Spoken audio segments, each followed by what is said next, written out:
Good evening, everyone, and greetings to all our esteemed guest speakers and participants. My name is Kritika Mohan, and I'm EPWG representative of Northeast Zone ICOMOS India. And I welcome you all on behalf of ICOMOS India webinar on Borgit, the lyrical songs of Assam, set to ragas in Vaishnava tradition, being organized by Northeast Zone of ICOMOS India with National Scientific Committee on Intangible Cultural Heritage and International Scientific Committee on Intangible Cultural Heritage in collaboration with Society for Srimanta Shankar Deva and Sangeet Satra. The webinar is a sincere effort to highlight the great tradition of the 15th century devotional music, Borgit, created by Srimanta Shankar Deva, the leader of Vaishnavite movement in medieval Assam. Dear speakers and participants, thank you again for being part of this webinar. Today we have guest speakers in the webinar are Dr. Pabitra Pan Goswami, former principal of Jorhat College, Assam, Khana Das, teacher of Sangeet Satra, Assam, and Dr. Sanjeev Kumar Borkakoti, expert member ICICH and member ICOMOS India. The webinar is also being intended to showcase several performances of Borgit along with deliberations. Dear audience, I would hand over the meeting to architect Anjumani Kalita, moderator of this session. And let me introduce to architect Anjumani Kalita. She's an architect with specialization in recreation architecture. With professional experience of more than 8 years, she is now involved in academics. She has started her career with internship from Rajriwal Associates, Delhi, and worked on prestigious projects like Coal India Complex, Indian Embassy Shanghai, Unitech Housing, Gurgaon, etc. She has also further worked on as an architect in firm based in Guwahati, and her experience include prestigious projects in IIT Guwahati. Also, many residential, group housing, and commercial complex designed in various places of Northeast India. She was also involved in Rural Heart Development project of Assam government, funded by World Bank as one of the consultants. Anju ma'am, over to you. Thank you so much, Kritika, for such a nice welcome. And I take this opportunity to welcome everybody on this platform. A very good evening, everyone. And thank you for sparing some time on this weekend, on a Sunday. And I take this opportunity to first introduce the topic to everybody. And we all know this, today we are going to have a discussion on Borgit. So let me first give you a brief introduction on Borgit, which already said that these are lyrical songs of Assam set to ragas in Vaishnavite tradition. During Vaishnavite movement in Assam during 15th and 16th centuries, these spiritual songs were composed by Mahapurush Srimanta Shankar Deva and Mahapurush Srimanta Madhav Deva all over Assam, and which was basically not only Assam but North Bengal part is also included in that. Now, if we talk about Borgit, as the name suggests, Borgit means where the Bor means great and Geet means songs. So these songs are given a very higher place in Assamese culture. They're also called as Gandharva songs, which can be sung in two different ways. The first one, it can be sung as a prayer without following any particular tune. And the second one, with specific ragas and tals. So with this, I have given you a brief introduction to this topic, and we have called three experts who have their expertise on this topic, and they are going to deliver their respective talk on Borgit, and I am really looking forward to this. And with this, I would like to say that this webinar is a kind of baby step which will bring this jewel, or you can say this wonderful cultural heritage of Assam to the World Forum. Now, to start with, I think we can start the session with a beautiful Borgit, which is sung by Meenakshi Lokar, and that can be considered as the Mangala Sharanam to this session. Kritika, shall you? Can you Yes, start? Okay, yes, thank I'll you. just start with this.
Thank you so much.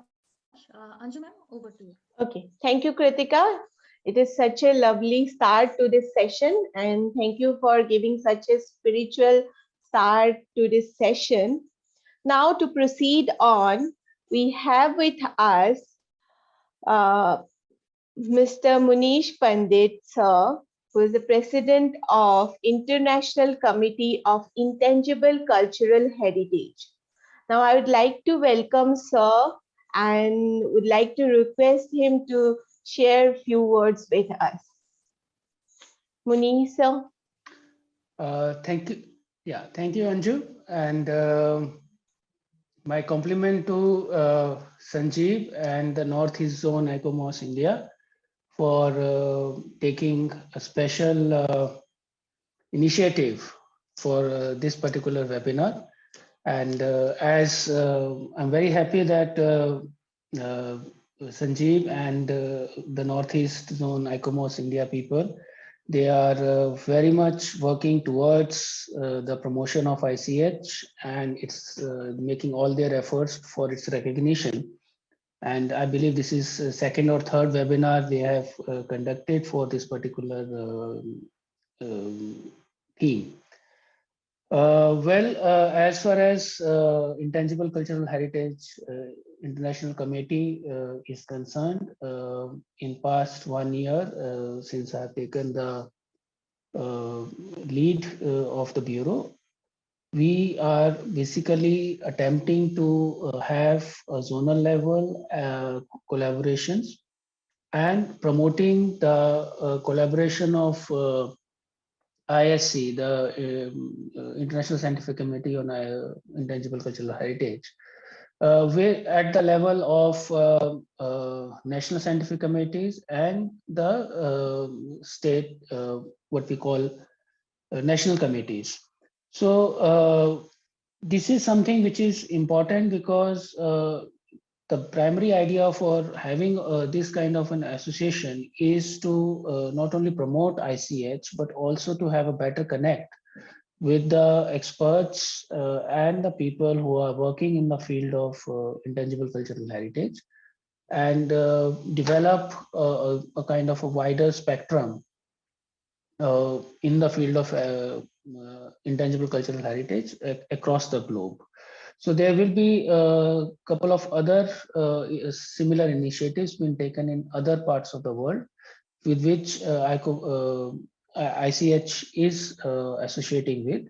And definitely India has taken a lead in that. And this is, I believe, the second webinar where the International Scientific Committee is associating with the NSC and the Northeast Zone of ICOMOS India. So many congratulations to all of you. I'm looking forward to hear from the experts and the panelists who are going to enrich our limited knowledge about the Northeast, especially about this particular aspect. I must say this is something which is very, very important, as you people may know, that similar kind of songs and the lyrics are already been registered with UNESCO by Mauritius also, and they have taken up the local Bhojpuri Geet Gawai as an element in the UNESCO list for recognition. And it is very important that we need to revive and support the traditional ways of songs and the other intangible cultural heritage elements in the future also. So thank you very much for this particular session, and we look forward, and my best wishes for this particular webinar, and thank you very much. We look forward. Thank you so much, sir. Thank you for your encouraging words. Now, I would like to welcome Reema Hoza ma'am, who is the Vice President of ICOMOS India, to bless us with her encouraging words. Thank you very much, ma'am. And let me just adjust this. I thought I could get away with just hearing from all the experts on Borgeet and benefiting from the wonderful musical tradition that was created out of the efforts of Mahapurusha Srimanta Shankaradeva and Mahapurusha Srimanta Madhav Deva. But I think one has to pay the penalty for being an office bearer. Thank you for having me here, but also let us all congratulate Mr. Munish Pandit, because this happens to be his birthday. And I think this is a most wonderful way of celebrating a birthday, to be sitting in on this occasion. So ICOMOS India and the Northeast Zone have put together, with collaboration from the National Scientific Committee on Intangible Cultural Heritage, and more equally significantly, the International Scientific Committee on Intangible Cultural Heritage that Munish is office bearer of.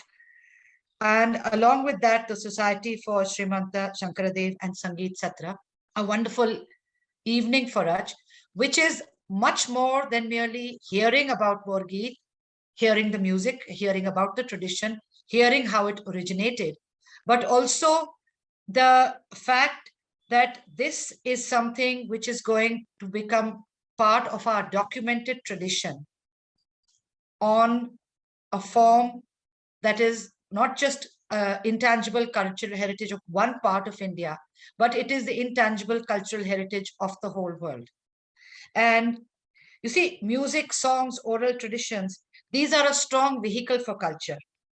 Of course, we all know the value of intangible heritage, but sometimes that gets forgotten because what is written down tends to be remembered and taught at schools and colleges, or if not even taught, even if it becomes a lost tradition, somebody will find a book. So they have found an 18th century, no, sorry, 15th century book on food, the Nematnama, which they talk about as representing a certain period of food. But if it is only oral, then that tradition is more difficult to document and get hold of as time passes.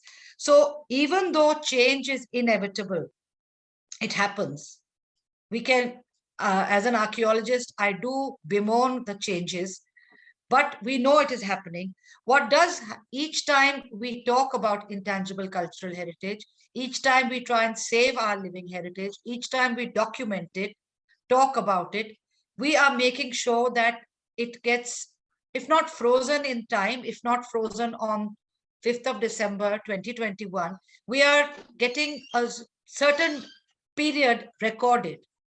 It will not be lost to us in the way things might have been lost as they gradually transitioned.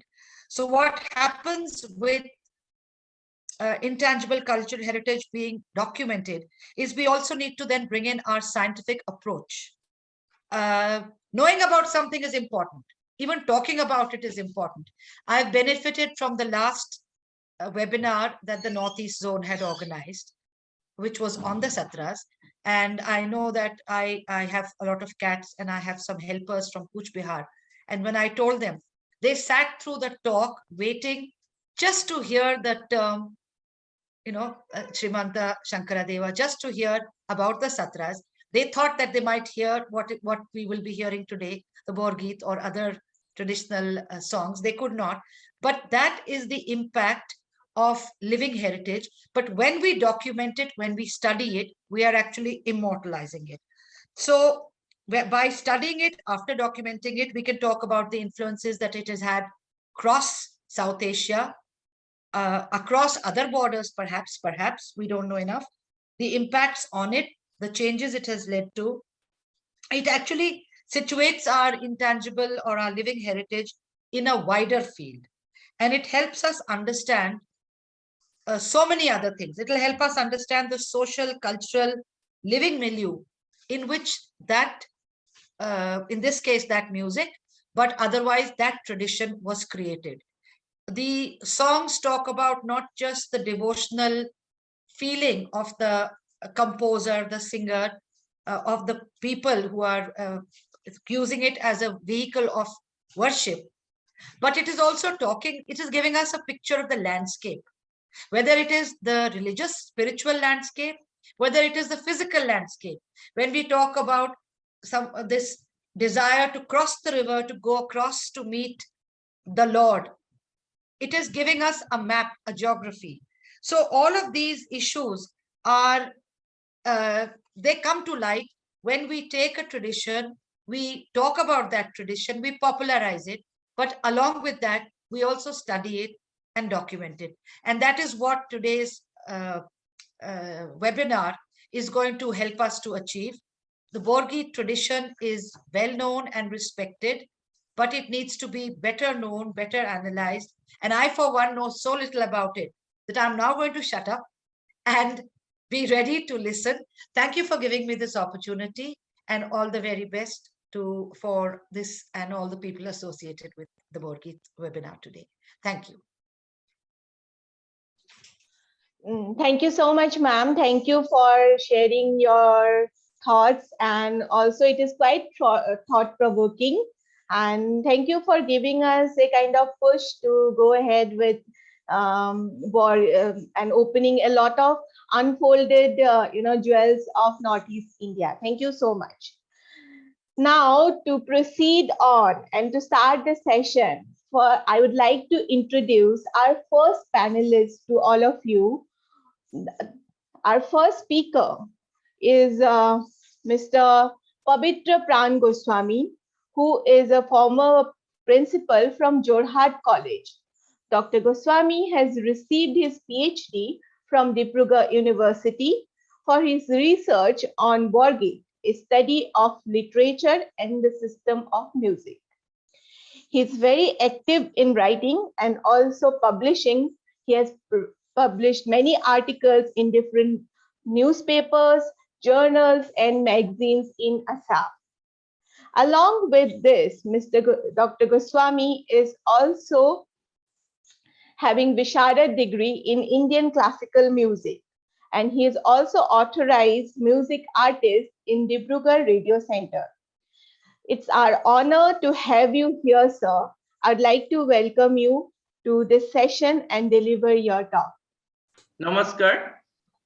At the outset, I would like to thank ICOMOS India Northeast Zone for giving me this opportunity to share with you a few words about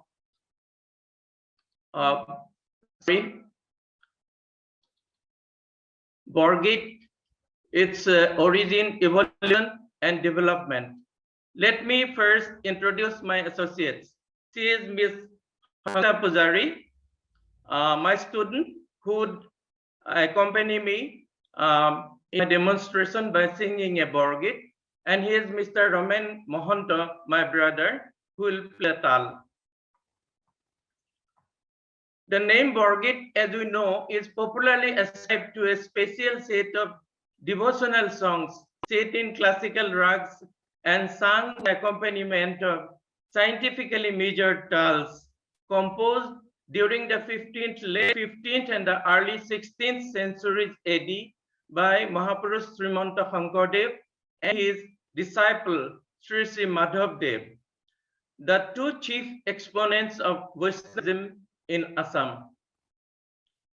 However, what I would like to say is that by Borgit, we should refer not merely to a bunch of songs, but to the special trend of Indian classical music that Shankar Madhav consciously tried to popularize through all of their lyrical compositions, which include the songs of their dramatic works called Anka 2, set in similar rags and sung with the accompaniment of similar tals.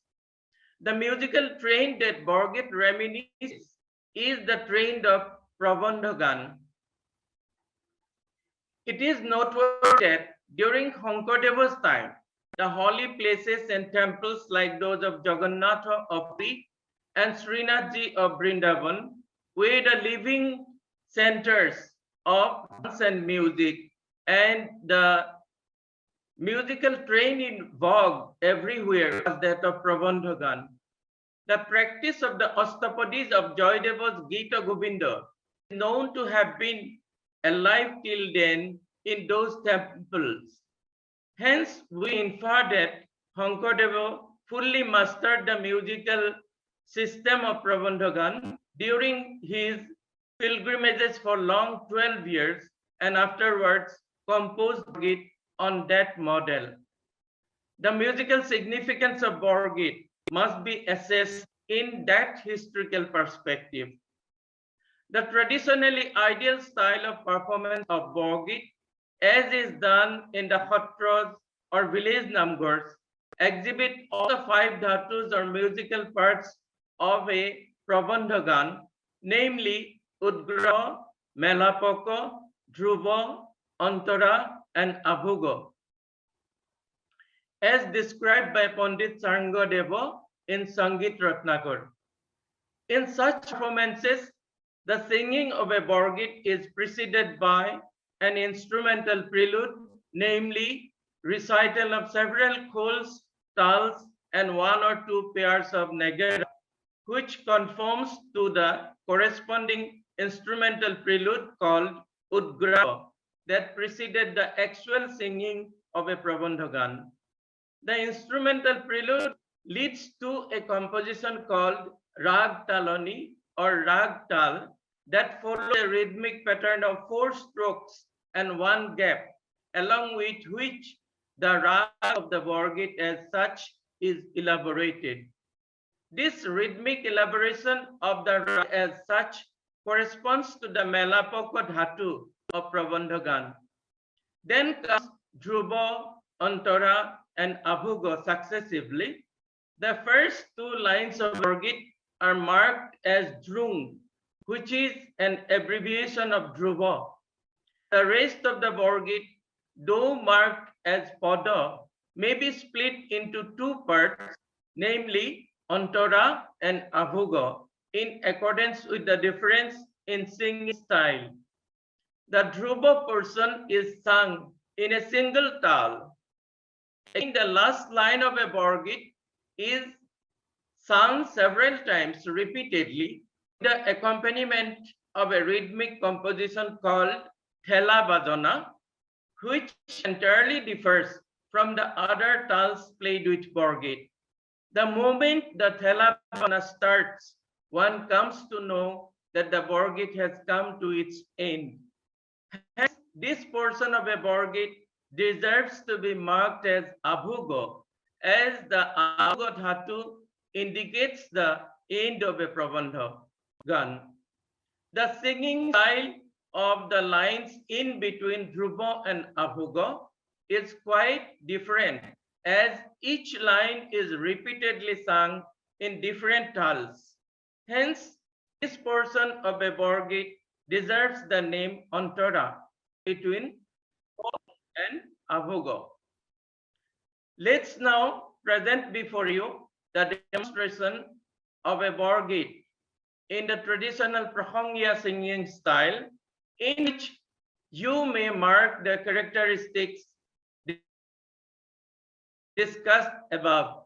The Borgit is set in Rag Mahur, and the tals used are Porital, 14 matras, Sutkala, also 14 matras, Horobiham, 10 matras, Borbiham, 12 matras, Rupaka, 12 matras, and Ektal, 12 matras.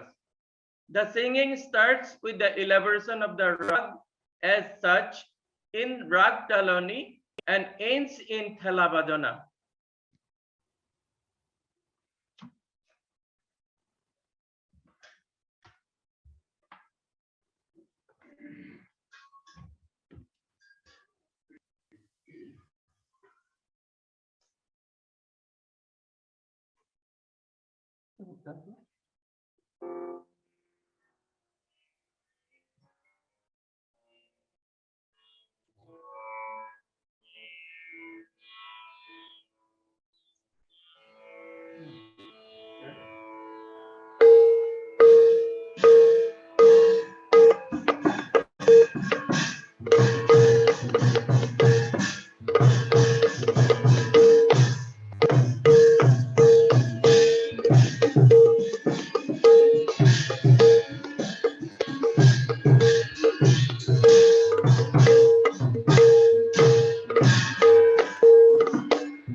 Sanda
Right, right from the days of Shankardeva, Borgit has been sung.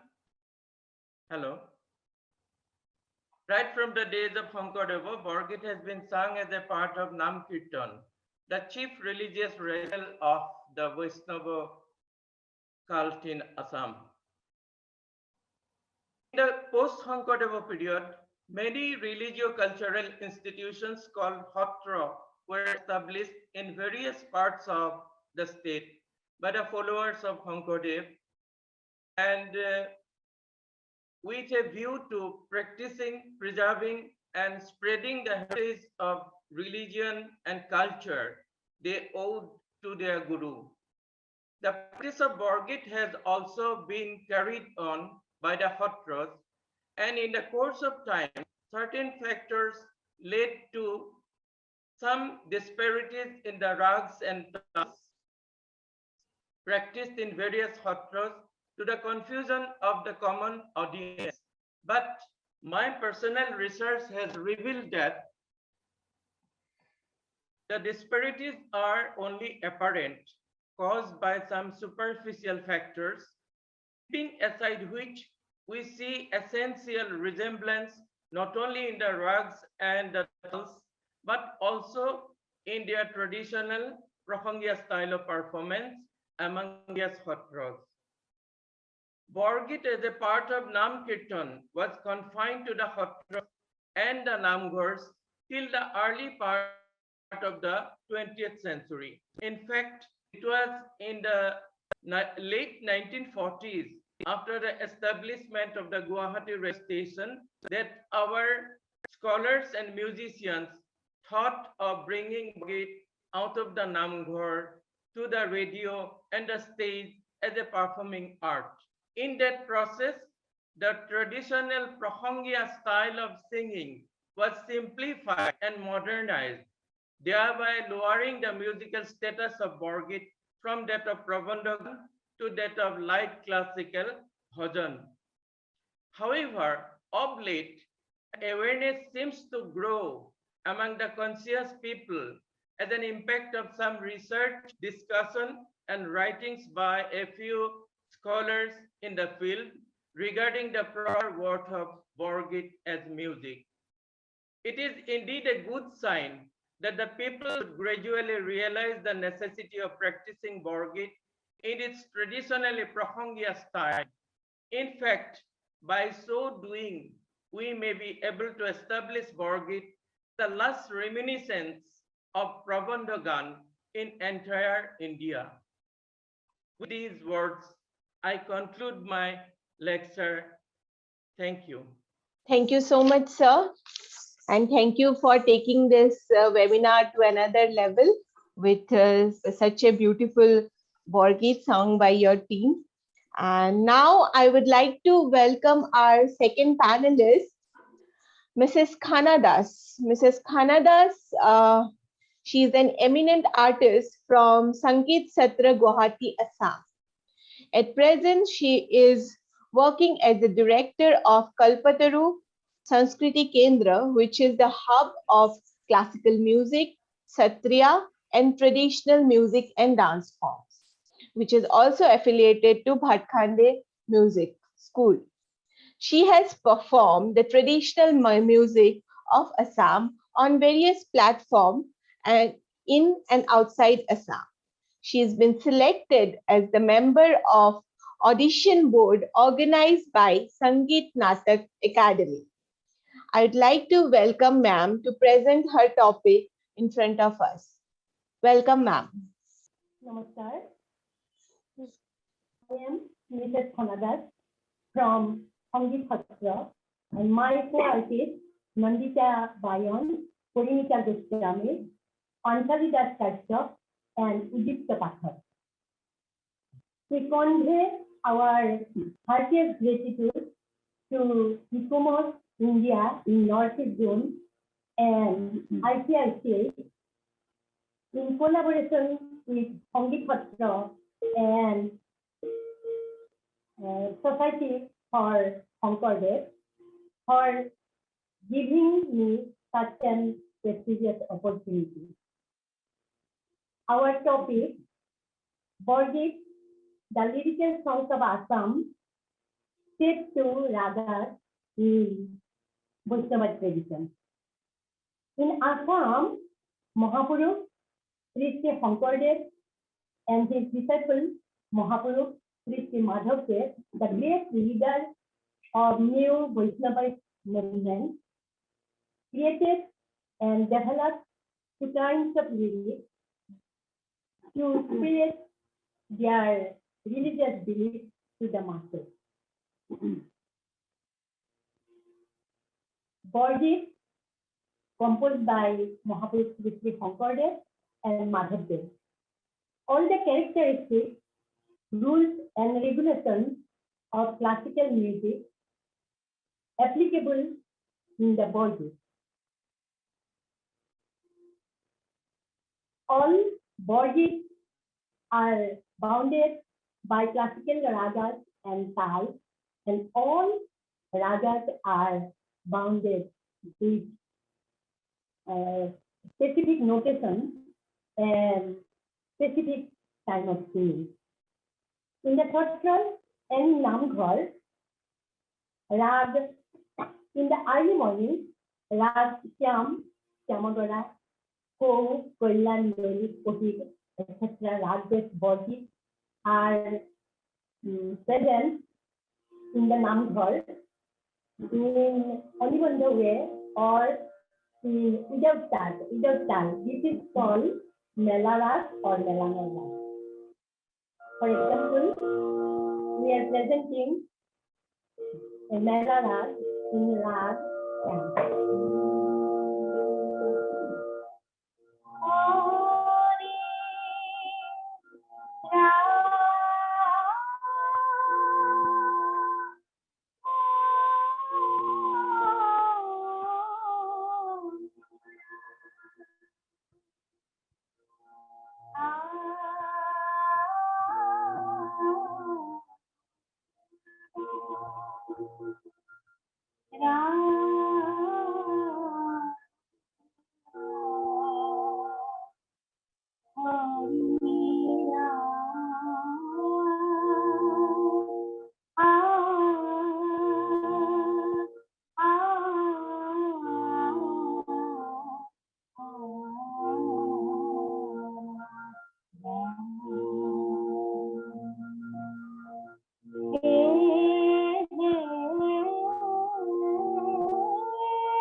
the other type of lyric is Bhatima.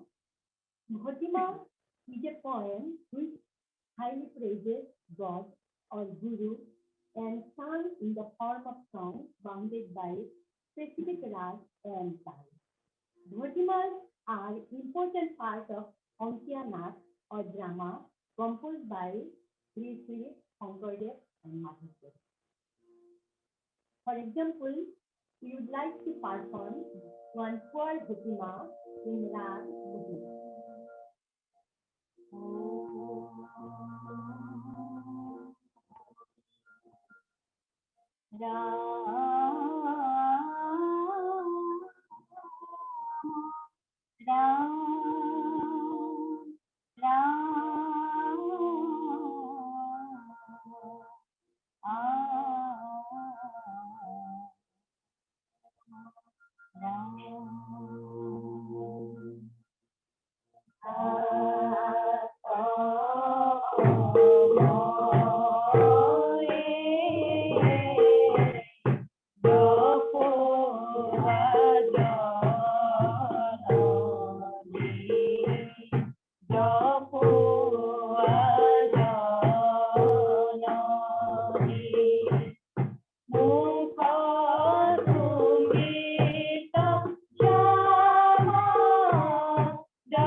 Borgit has both the Anubandha or Alap and Nibandha part.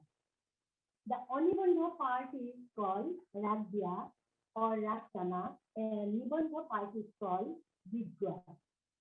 Anubandha portion has four parts, that is Dhrum, Ugar or Udan, Vistar or Saran, and Raganta or Puran.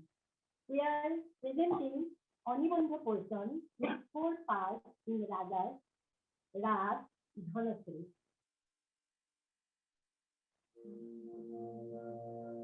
Rama Rama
and two parts of the Rag may be identified with the and important parts of Prabanjali corresponding to Vidya, Melapa, Ampara, and others. We would like to perform body composed by Sri Pankade in Rag, Dhanasri, Tal, Ektal, with 8 matras, Kori, Ektal in 12 matras, Kori, 14 matras, Kori 28 matras, and Harmat, 6.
Amoru Mana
Now, Rag Malika.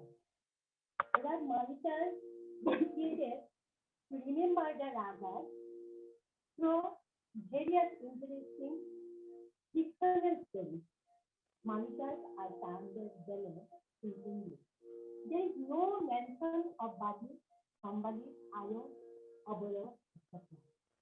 For example, we are presenting Rag Malika in Rag Amotselan, which has Borgit composed by Mahaprabhu Krishna Sampradaya.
Hanadas, time is over, about to over.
Ma'am, sorry to interrupt you. Ma'am, Khana ma'am.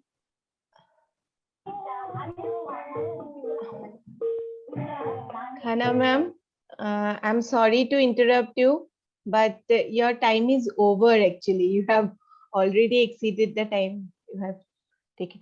Thank you so much, ma'am. Sorry, I had to interrupt in between, but probably in the next time, we will definitely have you on board. Now I'm going to introduce the third panelist. Okay, I'm going to introduce the third panelist to all of you. The third panelist of the session needs no introduction. He is our very own Dr. Sanjeev Kumar Borkotaki, sir. And to give a brief introduction about Sir, Sir is a researcher, author, and activist. He is an alumnus of Jawaharlal Nehru University and was recipient of UGC Fellowship. He was also the secretary of Assam Institute of Development Studies, which pioneered development studies in Assam. Dr. Borkotaki has authored biography of Srimanta Shankardeva in both English and Assamese language. He has translated lyrics of Borgit and Gunamala, authored by Srimanta Shankardeva, and Namghosha, authored by Mahapurukh Madhav Deva, to English language. He has authored more than 60 books on education, culture, development issues, literacy, criticism, and philosophy. Many universities around the world, from USA, UK, Germany, South Africa, etc., have preserved his book in their libraries. He has analyzed Srimanta Shankardeva's philosophy and also has given name to this. He also have received Vaishnavite Literature Award in the year of 2008. Dr. Borkotaki has delivered lecture on Assamese literature and culture in different universities. He is a founder president of Society of Srimanta Shankardeva, an organization engaged in promotion of Srimanta Shankardeva's legacy and reviving endangered cultural practices like manuscript painting. He is an expert member of International Committee of Intangible Cultural Heritage. Borkotaki sir, I would like to welcome you on board and also would like to hear from you. Thank you, sir. Thank you, Anju, for the generous introduction. My topic today is economics of Borgit. For any intangible cultural heritage to survive, it is important that the economic aspect is strong. So I'll be speaking briefly on the economics of Borgit.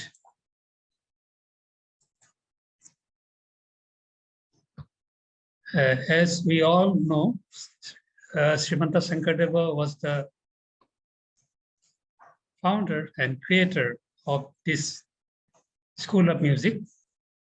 The first Borgit was composed in 1481. It was Ramameri Hida Pankaja Boise. He composed in total 240 Borgits, but all those were lost as the manuscript was burned in a fire. There was no second copy. Then Madhav Deva retrieved 34 Borgit from memory, and he himself composed 157 Borgit. So we have total 191 Borgit as of now. Preparing Sasi leaves from wood for making manuscripts is a respected vocation in Assam.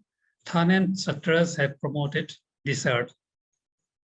240-page traditional manuscript will cost more than 1 lakh rupees now. A Saralekhat Borgit was the first academic study of Sankari School of Music.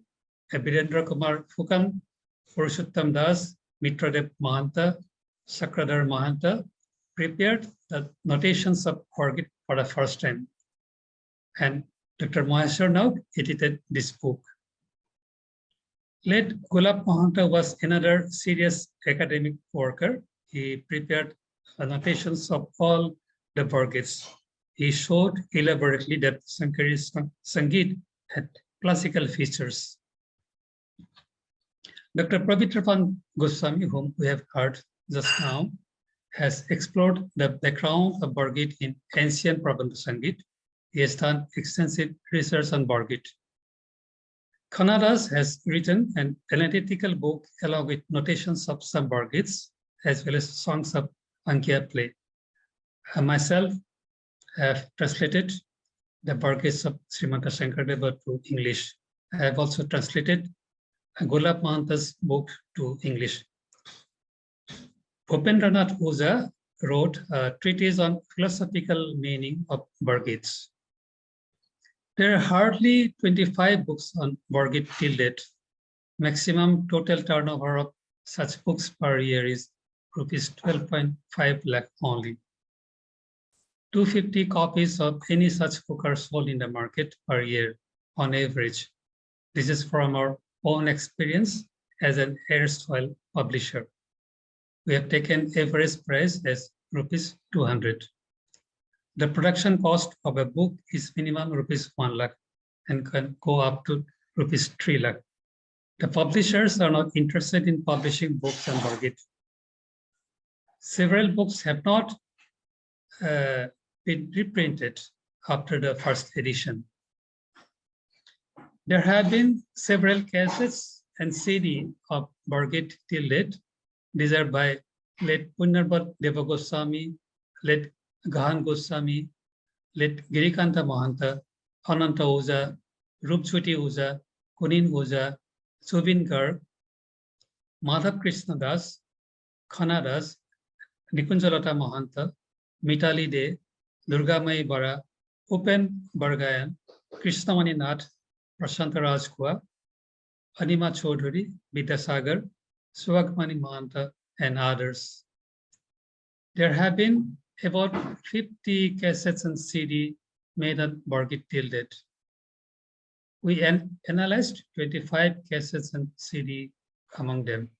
8 of them sold only 1,000 copies, 8 2,000, 5 3,000, and 1 4,000 copies. Maximum number was of a particular CD selling 60,000. Average number sold by the rest is 2,000. Total turnover of such a CDs rupees 1 lakh is only 2,000 of any such CDs sold in the market. I have taken average price as rupees 50. So the total turnover will be rupees 50 lakh. One producer of Bargit told me that the market only broke even. So there was no profit. With access to YouTube and other internet sources, market of CD or cassettes went down abruptly in the recent years. Now the artists prefer to release in YouTube because then they can earn from YouTube.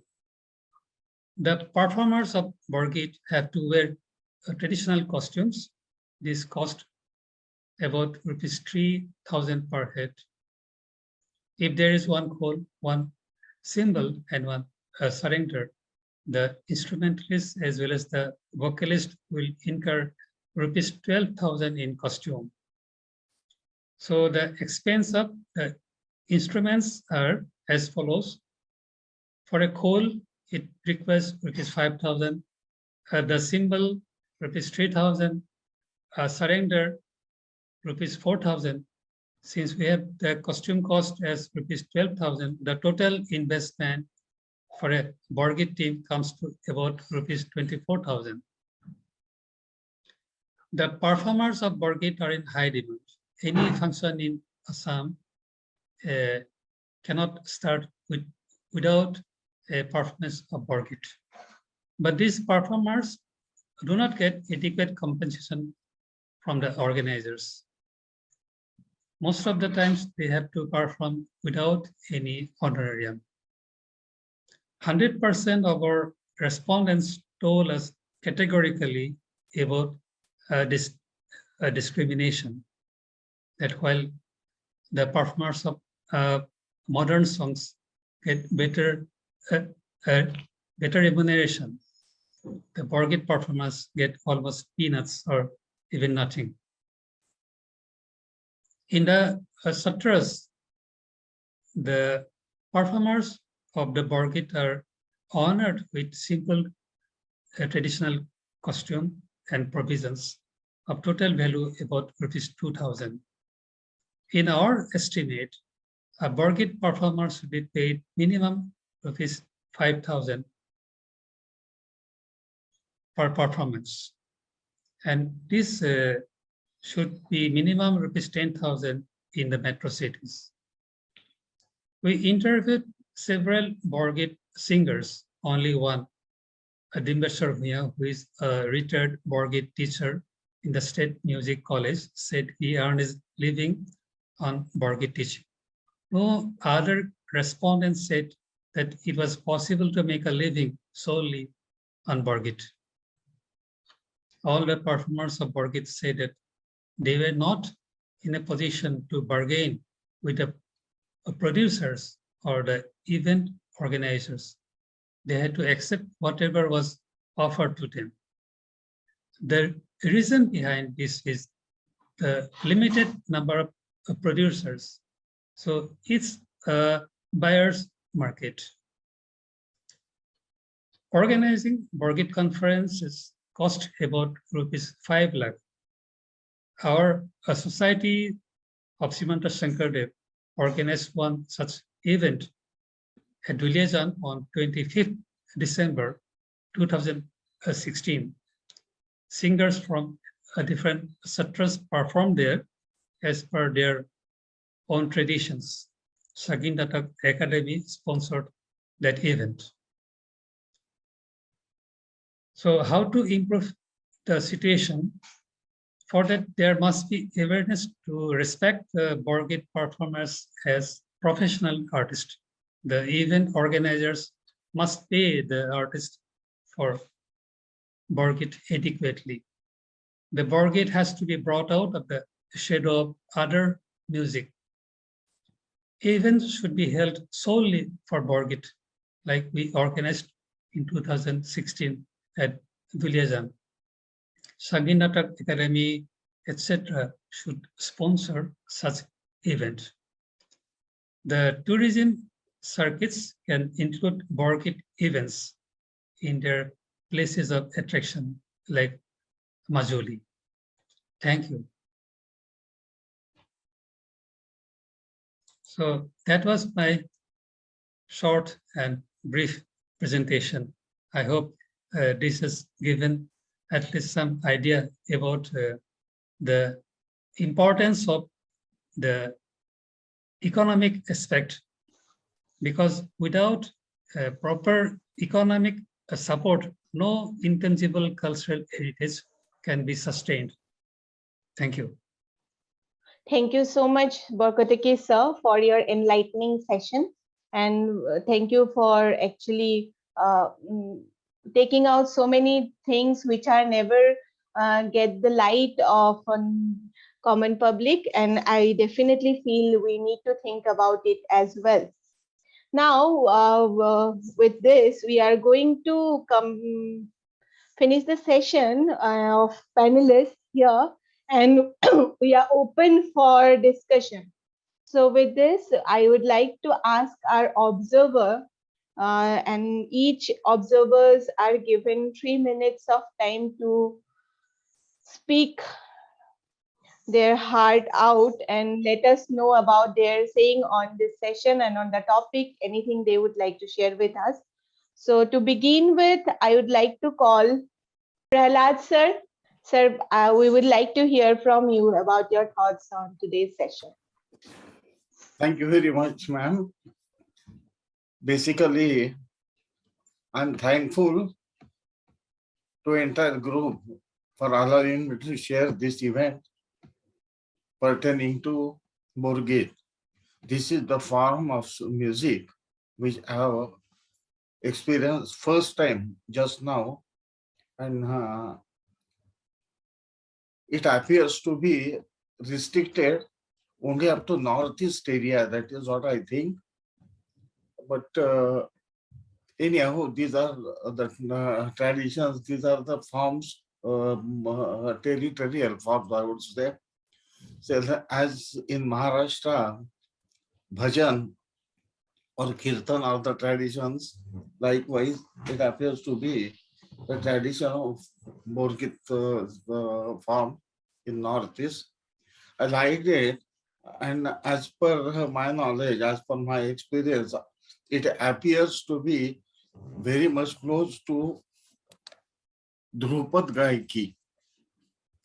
And we have got a long tradition pertaining to Drupad Gaiki, Damar Gaiki, and probably this Borgit, this form also might be there earlier, but I do not know why it became so restricted only up to particular area, only up to particular area of our country. Anyhow, I liked it, and I hope with all the efforts by this organization, again we will share rather such tiny or say such non-popular forms rather. We have to introduce them, that then only they will become popular. This is ultimately our Indian music, which has all the way ruled the entire world. And let us keep it like this only. I'm really once again express my gratitude to all the listeners and to all the organizers who really gave me such an opportunity to share this stage. Thank you very much. Thank you, sir. Next, I would like to call Mr. Mridu Mosam Bora sir from Society for Srimanta Shankar Deva to enlighten us with few words. Namaskar. It is a great opportunity for us to be a part of this webinar, along with two international organizations, ICOMOS and ICICH. On behalf of our organization, Society for Srimanta Shankar Deva, also thank the three panelists of today's webinar, Dr. Pavitra Goswami, Mrs. Khona Das, and Dr. Sanjeev Kumar Borkakoti, and also to Meenakshi Lahkar, who performed the prayer of Borgit. Our gratitude is also to the observers who have given expert comments on Borgit. Society for Srimanta Shankar Deva is a socio-economic, cultural, and spiritual organization which has been creating awareness about the multifaceted contribution of Srimanta Shankar Deva and spreading the universal message all over the world. Along with our regular activities, we have organized a Borgit event at Duliajan, Assam on December 25 in the year 2006 under the leadership of our president, Dr. Sanjeev Kumar Borkakoti, with partial financial assistance from Khatriya Kendra of Sangeet Natak Academy. In the event, 7 renowned artists from 7 different parts of Assam performed Borgit in their own style. It was the first ever conference of different streams of Borgit till then. We have also published a book on English translations of Srimanta Shankar Deva's Borgit. We hope today's webinar will make speciality of these holy songs Borgit known all over. We will always be with ICOMOS and ICICH in such endeavor. Thank you. Thank you so much, sir. Now I would like to call Swapnil Barua sir, IS, retired IS from Sangeet Satra, Guwahati, to share his thoughts. Well, I thank ICOMOS for the opportunity of raising this issue, the issue of Borgit, to be taken to the national and international stage began in 1948 on the 1st of July when All India Radio was inaugurated in Guwahati and Shillong. And that was the first time anyone outside the Satras and someone who knew about Borgit came. But that also marks a very important day in the sense that Borgit till that day was an experience which was felt by the singer. It was not a performing art. The singer of the Borgit used to sing it either in his home or in the Namghar or in the Khatras, but that was a dialogue in between him and God. There was no audience there. There was no someone to look at all this thing. But from that particular day, it became a performing art. And ever since then, I think the whole emphasis has been on, one, trying to establish it as a performing art. Secondly, establish it as a traditional form of traditional music set to classical parameters. And the third, to really see whether it has spread throughout the country and all over the world. Now, this effort will definitely continue and it will require a lot of hard work. Now, but this again, Dr. Sanjeev Borkakoti has already made it very clear that Borgit doesn't pay. So whether you can commercialize it as a professional art, I don't really think so. So if you have to carry on the tradition, it has to be as a devotional spiritual experience between the singer and whomever he performs it, or just for the pleasure, a mere pleasure of singing it in front of the deity or the Namghar or the Guru Ahan or whatever is the perceived deity. So that is a very important thing. I have been fortunate enough to be associated as an organizer with carrying this journey of Borgit, maybe not from around the 1960s. Well, Sanjeev Borkakoti has already mentioned about the Assam Sangeet Natak Academy trying to bring it to notation in Swarorekha's Borgit. That was in the early 50s. Then there was efforts in 1957 by the Sangeet Natak Academy to really discuss the technical details of Borgit in a seminar held in Delhi. And after that, we didn't have much of an institution other than the Khatras or someone learning at home from a teacher as to how to learn Borgit singing. It was only in 1967 that the Sangit Khatra was established, and Sangit Khatra from its day of establishment started formally teaching how to sing the Borgit in the context of a performing art. Now, there was not much of research. We are training only people to sing and perform. Now, the research activities have happened in the late 80s. Oh, again, I must not forget the importance of formalizing the study of Borgit through the State College of Music, which was set up in 1981. It was in the State College of Music, which is now known as the Luitpour Rudrapura State College of Music, that in the B Music graduation, Borgit was taken as a subject and was extensively taught. There again, ever since that, there has been a formal training available, which has expanded to other universities, particularly the Dibrugarh University, and also in the Srimanta Shankardev Academy, which has been recently set up.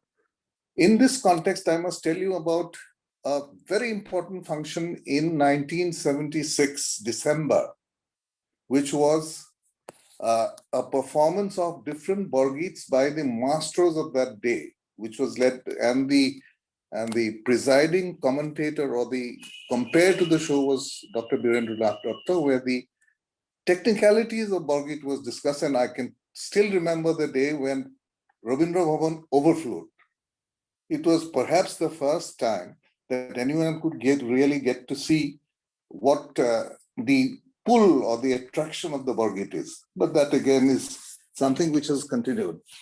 Now coming to the research on Borgit, because when we are talking about ICOMOS and International Heritage Conservation, International Committee on Heritage, I think the efforts that we are making in this needs to be codified into much more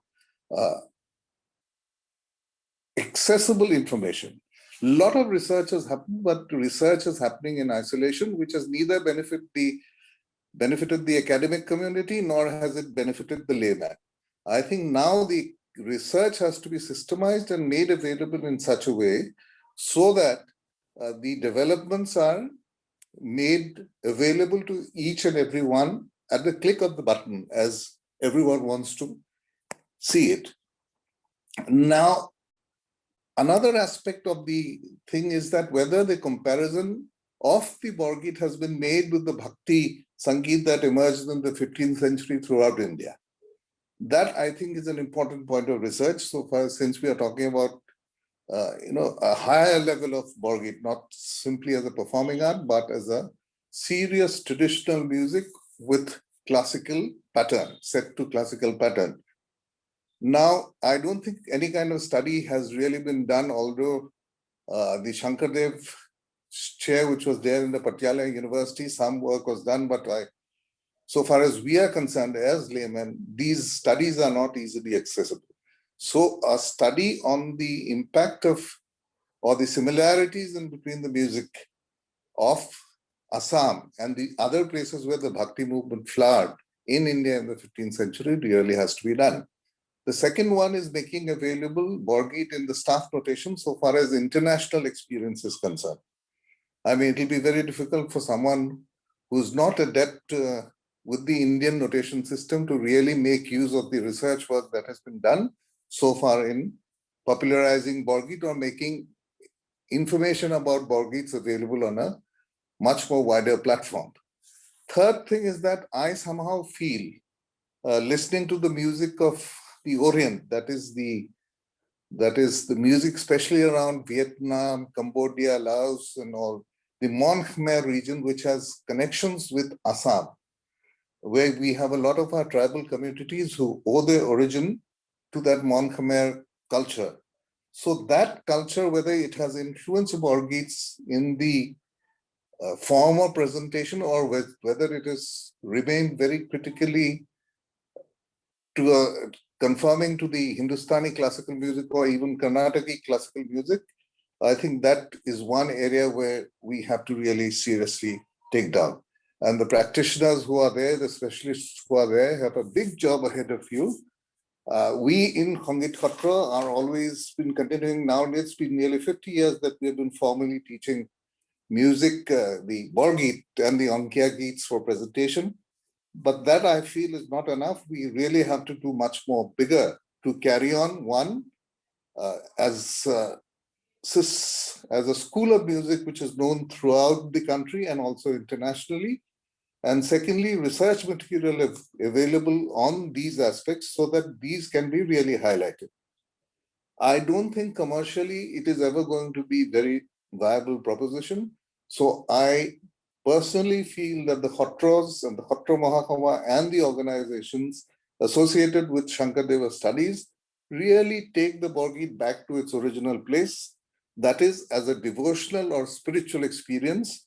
And that could be a form of, the stress amelioration that is going on now. Everyone is talking about COVID, everyone is talking about stress, everyone is talking about depression, whether Borgit can be some kind of music therapy to the practitioners or even to someone who will sing it for himself. It doesn't have to be conforming to the full, whether it's in tune, whether it's in beat. That is a separate issue. That is for the specialists and practitioners to do it.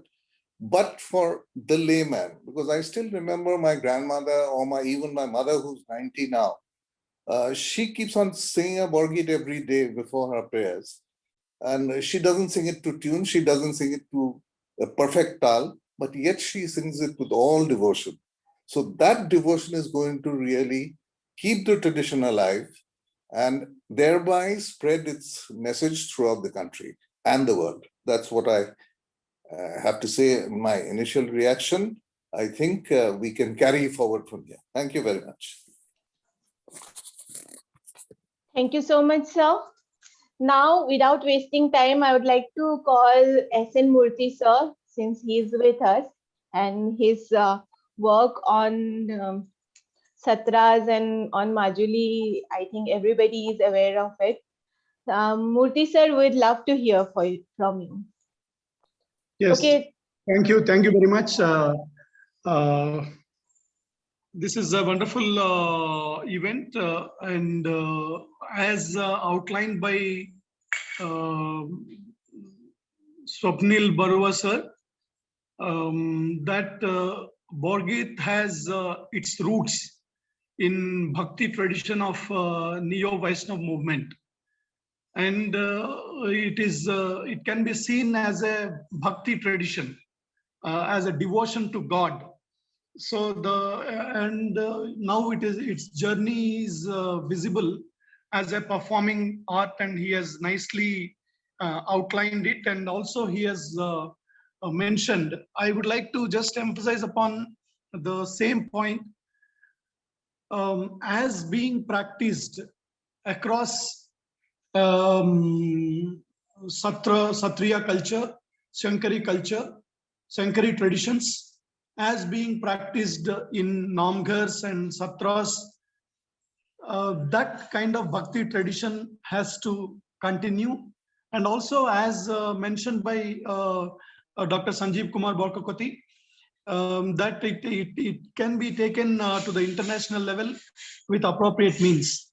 Now we have this Intangible Cultural Heritage Convention, which has to focus on the authentic and original methods of this practice in order to take it forward, and it has to be within the traditions and practices of Satras, Namghars, and within the Bhakti tradition movements and practices. That is what I would like to highlight upon and emphasize upon. Thank you very much for asking me to share my opinion. Thank you very much.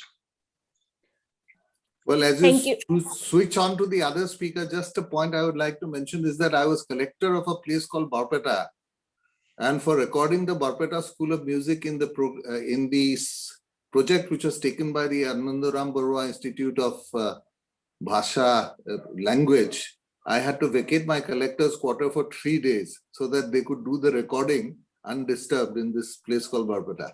It's just a side light I wanted to mention. And that was where it was evolved, and finally found out that the 3 schools of the gharanas that they say about the Borgit singing tradition is not actually very different so far as the notes or the beats are concerned, but it's only the way of stress or performing that is slightly different in between the 3 places. That is Lower Assam, Middle Assam, and Upper Assam, if you take Majuli as Upper Assam.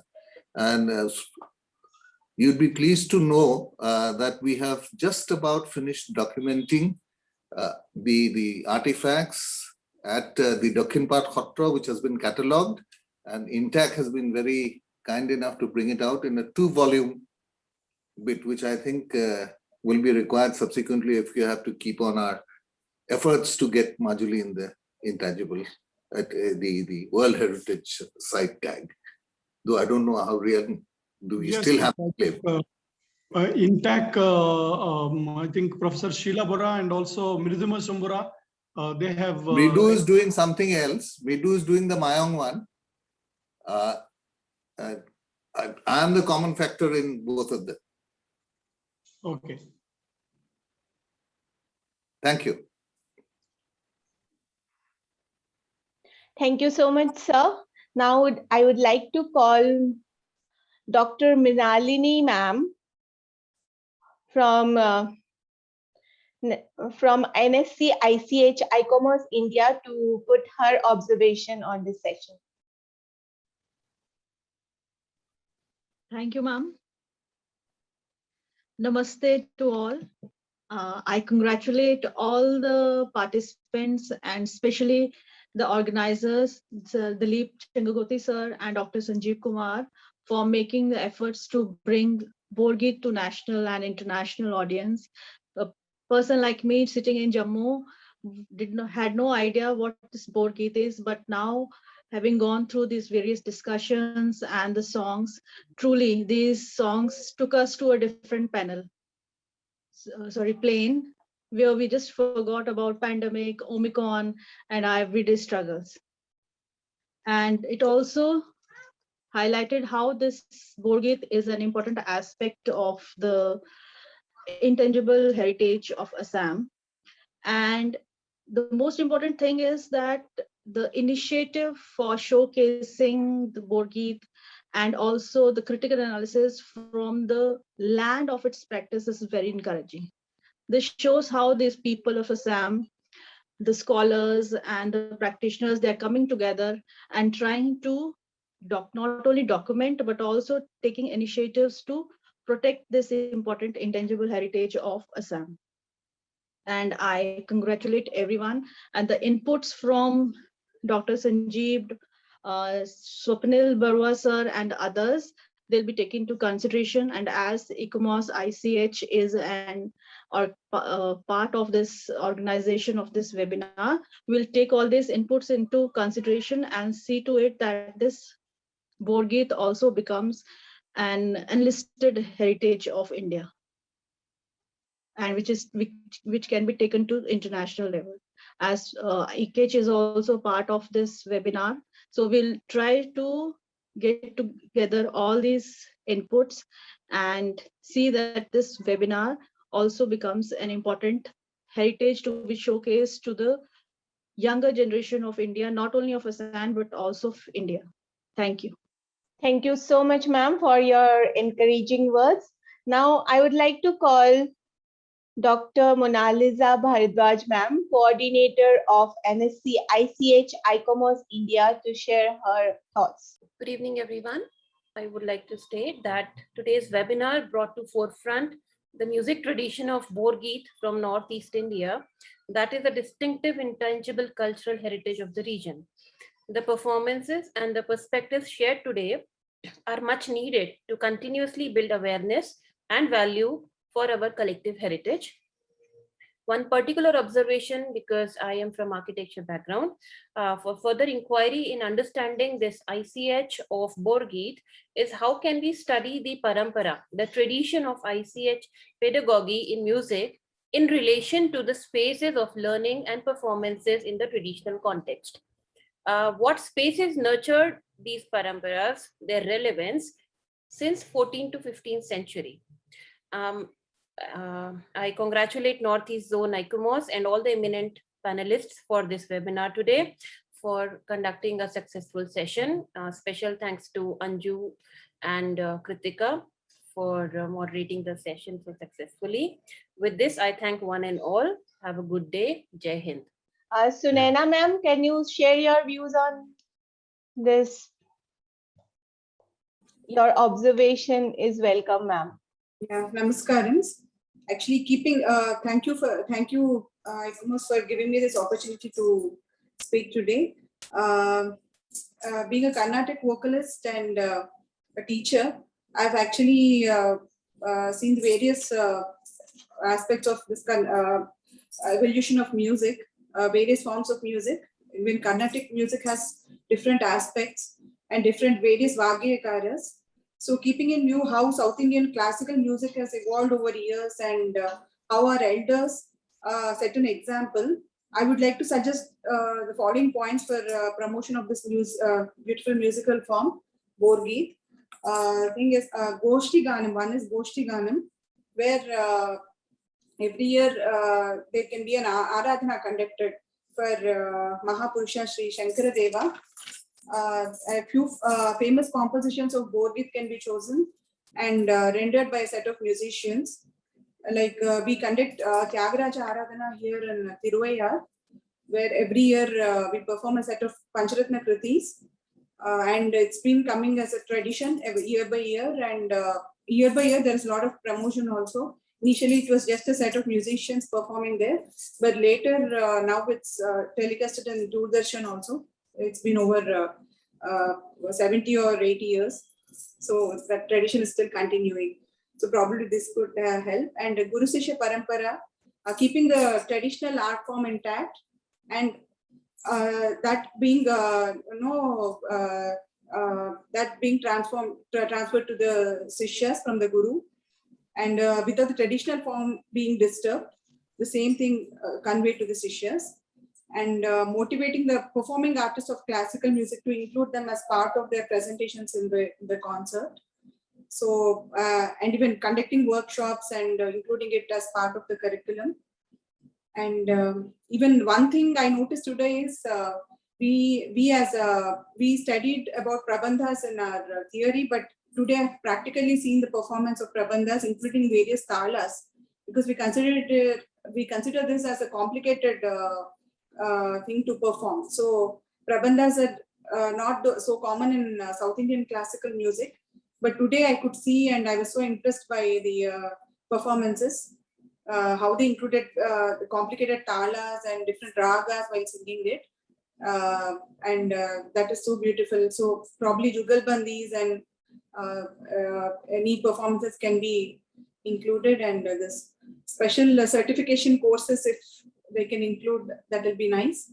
So students can come up and learn the this thing, Borgit form of music. So that is it.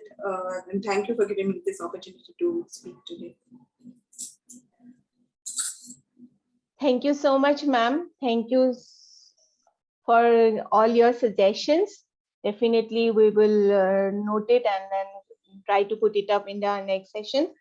Now, since we are running short of time, we have already crossed our time limit. And to cut it short, I would like to sum up this event by thanking all our eminent panelists for showing us the efforts and also giving us so much input about Borgit, Ms. Dr. Pavitra Pran Goswami for his elaborated analysis on Borgit, then Mrs. Khana Das for creating such a melodious environment to us, and Dr. Sanjeev Borkakoti sir for your insight on few topics related to economics on Borgit. And we really thank you for bringing this topic in front of us. I would also like to thank all the observers for putting up suggestions and very much remarks on this, and for opening a door for the next session on this topic. Now, without wasting time, I would also like to call Kritika to give the vote of thanks. Thank you, everyone. And thank you, your speakers and participants, for your valuable time. And on behalf of ICOMOS India, so I extend a really hearty vote of thanks to our chief panelists, our observers, and also to our coordinator, Mrinalini ma'am, Monalisa ma'am, for your immense technical support, Dilip sir and Sanjeev sir, and Anjumani ma'am for conducting the webinar successfully. And I'll like to thank everyone who has joined the webinar. And thank you everyone for being part of this webinar to highlight the necessity of our intangible heritage in Assam. Thank you everyone. Okay, thank you so much. Thank you everyone.